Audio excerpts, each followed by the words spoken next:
உண்மையான real life squid game. ரீசெண்டா இந்த போட்டோஸ் வீடியோஸ் எல்லாம் இன்டர்நெட்ல செம்ம வைரலா போயிட்டு இருக்கு.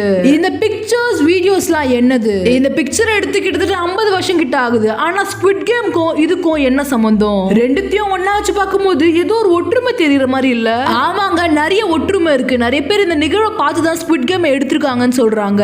ஆனா அதெல்லாம் உண்மை இல்ல. இந்த இடத்தோட பேர் தான் பிரதர்ஸ் ஹோம். 1975ல இருந்து 1987 வரைக்கும் சவுத் கொரியால இருக்க அனாதை மற்றும் உடம்பு முடியாத பசங்க மற்றும் ரொம்ப ஏழை எளிய மக்கள்களை கூட்டிட்டு வந்து இங்க அடைச்சு வைப்பாங்க.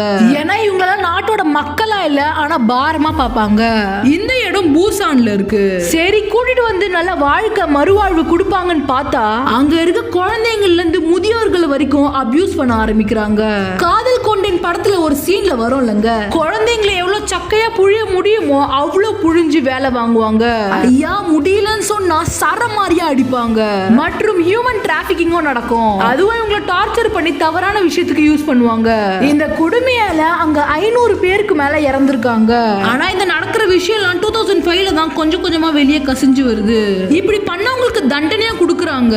ஆனா விஷயம் என்ன, இந்த நிகழ்வை பார்த்து ஸ்குவிட் கேம் எடுக்கலங்க. பார்ட் 2ல ஸ்குவிட் கேமை எதை இன்ஸ்பயர் பண்ணி எடுத்தாங்கன்னு பார்க்கலாம். அண்ட் அப்படியே சப்ஸ்கிரைப் பண்ணிக்கோங்க, அது எனக்கு ஒரு மோட்டிவேஷனா இருக்கும்.